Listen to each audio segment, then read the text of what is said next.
Hi, I'm Ben Ferguson, and welcome to your AMAC Weekly News. I have to apologize to start today's show off because if you're a conservative, apparently you're the problem in this country when it comes to COVID-19. That's right, all because you might not get that vaccine and you're to blame for any future surges in this country. I'll give you those details in just a moment. Up next, teachers' unions are warning their members, please don't post exciting pictures from your spring break trips. Why? Because they may be used against you to push you to go back to work. I'll give you the latest on that in just a moment. And finally, AMAC Action Senior Vice President Andy Mangione is here with the latest update on H.R. 1. But a quick reminder, if you haven't shared this video, please help other people see it in the conservative movement by hitting the share button. Your AMAC Weekly News starts right now.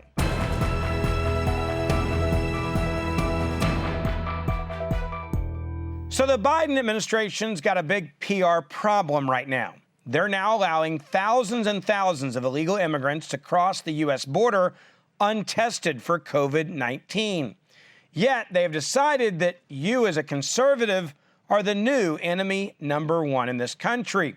Yes, it is true. Any future COVID spread in this country or surge will be blamed on a conservative group of people, Trump supporters, because they believe you have refused to get vaccinated. It's all because the left has decided they need an excuse to continue to keep lockdowns in place, and they needed someone to attack for their lockdowns because they're feeling the pressure. Just take a look at some of the headlines from this past week. One headline reads, 49% of GOP men say they won't get vaccinated. The article goes on to say that 50% of GOP men said they would get the vaccine or already received it. But somehow the evil GOP men are the problem in this country. In fact, 56% of Republicans overall said they would get the vaccine or already have gotten that vaccine. Now, despite these facts from the so-called poll, the left has decided to create a headline playing conservatives off as the problem, demanding that we take responsibility for our anti-vaccination stance. Let me just remind them of one thing. It's Donald Trump who actually came up with Operation Warp Speed, the program to get us the vaccine that everyone is taking right now. So why are they lying about this? Well, just take a look at Dr. Anthony Fauci himself. Just this week, Fauci attempted to place blame on former President Donald Trump, the guy who masterminded the COVID vaccine Warp Speed program, saying this about conservatives on TV. He's a very widely popular person among Republicans. If he came out and said, go and get vaccinated, it's really important for your health, the health of your family, and the health of the country, it seems absolutely inevitable that the vast majority of people who are his close followers would listen to him. He's such a strongly popular person. I cannot imagine that if he comes out that they would not get vaccinated. So let me make something very clear. The reason the left hates us so very much is because conservatives don't act like sheep and just get in line. We actually think for ourselves. The left also hates us because we aren't going to accept something without asking some basic questions. When we ask questions, they treat us like they treated this one woman who decided to be interviewed on the subject of the COVID vaccine. A mother who works at a school was concerned about some of the science and asked some questions about the vaccine. But take a look at what they actually put under her name while interviewing her to slander her and make people in this country hate her. I don't think that it's 100% safe and effective. And I believe that the risk is worse than what the benefit would be. You're concerned that it hasn't been tested enough? Yes. Now, to be clear, this woman never said she would never take the vaccine ever. She was asking questions. But now they have turned her into public enemy number one. In other words, if you choose to wait or ask a question or don't get the vaccine that Donald Trump pushed so all Americans had the option to get it, then you are the scapegoat for the Democrats' failures and their lockdowns moving forward. They seem to have forgotten, again, that this vaccine would have never been available if it hadn't been for President Trump and his Operation Warp Speed. Despite all of this, they see us as sheep that they can shame into following their rules and then blame us when things go poorly. Now, let's also understand one other aspect of this whole entire debacle by the left. Their lockdowns have not worked. Now they're being recalled or run out of office, like in New York, because of what they have done. And they're trying to figure out a way to get out of jail with their own supporters for destroying their local communities and their economies. Here's the deal. This President of the United States of America pushed to make sure we got the vaccine that we so desperately needed. But Donald Trump didn't say, once I give you that vaccine, every American must take it. What the Democrats clearly now seem to be stating is, if you're eligible, you must take it. And if you don't, we will publicly shame you until you do. That is not freedom in this country, and that is not what our founding fathers were all about in the United States of America. We are supposed to be able to think and choose what is best for us, our family, and how we respond to this or any other virus in the future. Well, you can't say that teachers and the teachers' unions in this country are stupid. One teachers' union has been busted, however, covering up spring break plans of the teachers. Yeah, the LA Teachers Union voted to reject the state's plan to return to in-person school. The union realized it would have a big problem on their hands if they didn't tell all their members to cover their tracks as they traveled for spring break while refusing to go back to the classroom after almost an entire year of having kids sitting at home. The union decided to post on their internal message board telling their union members, and I quote, "Friendly reminder, if you're planning any trips for spring break, please keep that off of social media. It is hard to argue that it is unsafe for in-person instruction if parents and the public see vacation photos and international travel. If they are really that scared to return to their jobs, then the reminder shouldn't be necessary, right?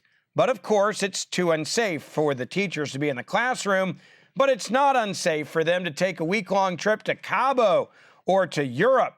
So long as you just don't post about it, it'll all be okay." Now, the primary motive for the warning by the union is very clear. Apart from keeping teachers out of the classroom, it's to keep them out until their demands for more money are met. According to the union, for in-person teaching to resume, LA County must move out of the state's purple tier. That's the CDC guidelines, of course, blaming them.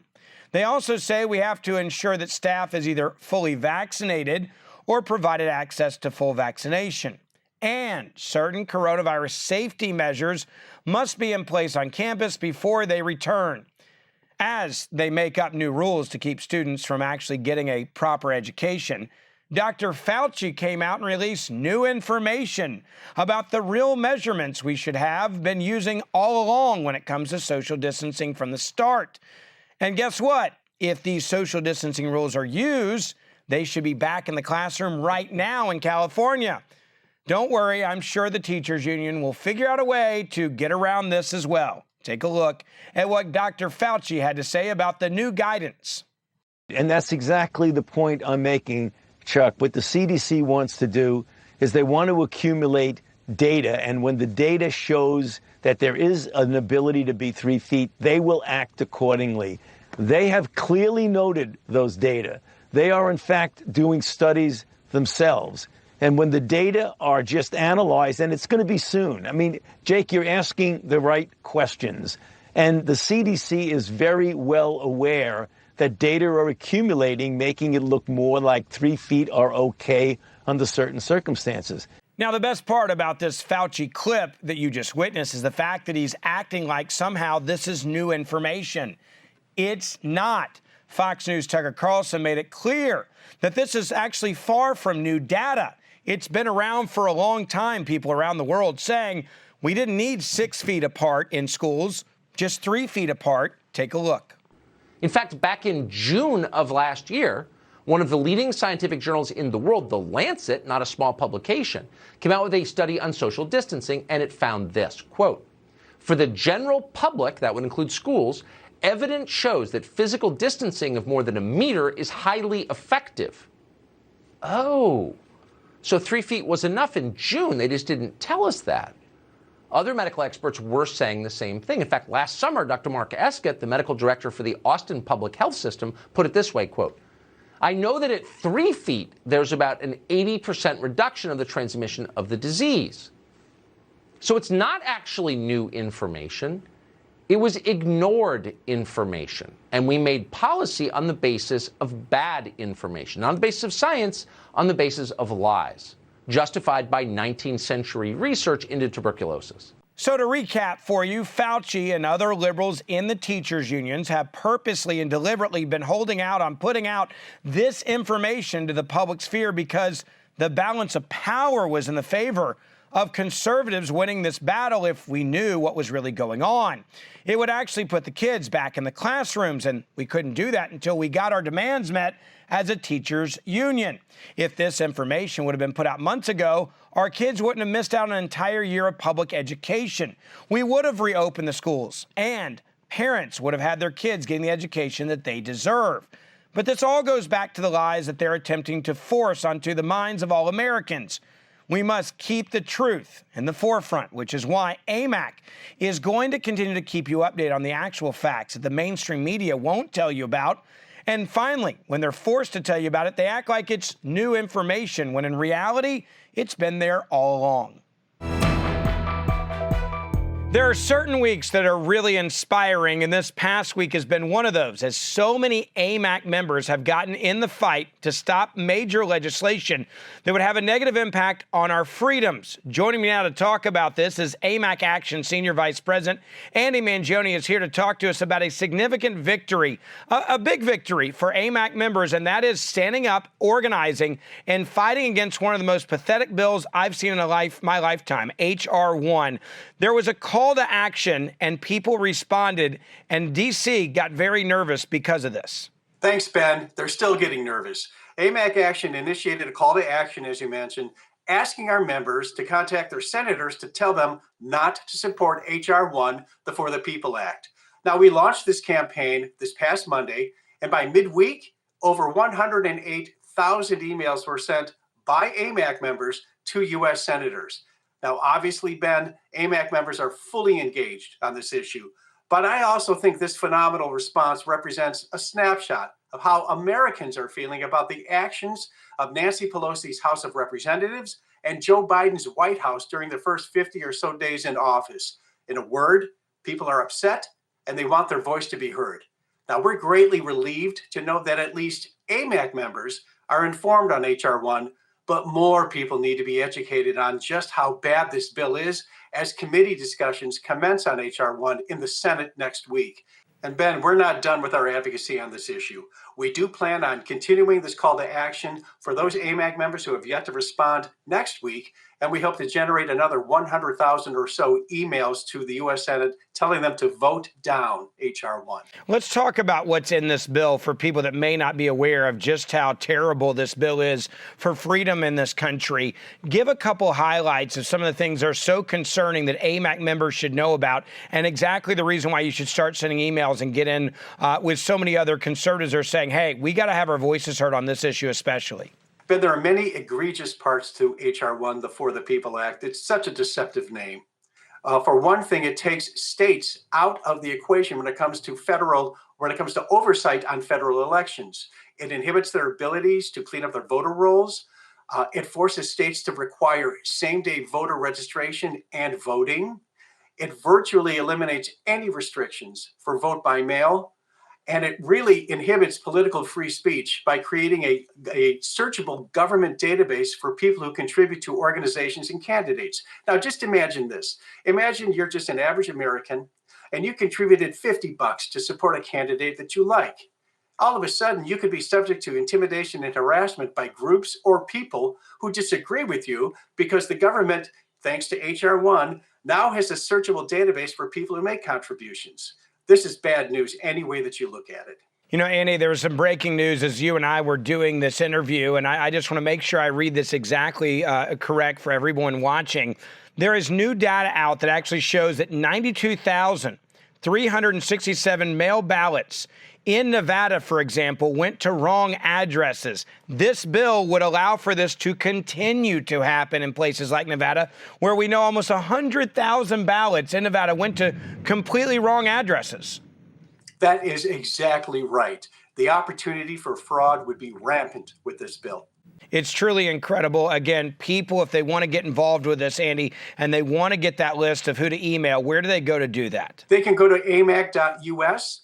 Right at the top of our homepage is a slider that talks all about HR1. They click on that, and they can contact their senators through a link at that site. Andy, I appreciate your commitment and everybody that is working so hard on your team with AMAC Action to make sure that our members have the tools they need to get involved, to have their voices be heard. And this is just another component of what AMAC is doing, taking the fight to Washington every single week. Thanks for coming on AMAC Weekly News. That's it for this edition of your AMAC Weekly News. A quick reminder, if you haven't joined or renewed your AMAC membership, make sure you do it right now. Also, please make sure you tell your family and friends about AMAC so that they can become members. And most importantly, share this video with your family and friends so they know what's going on with this bill, HR1. We'll see you back here next week. Have a great one.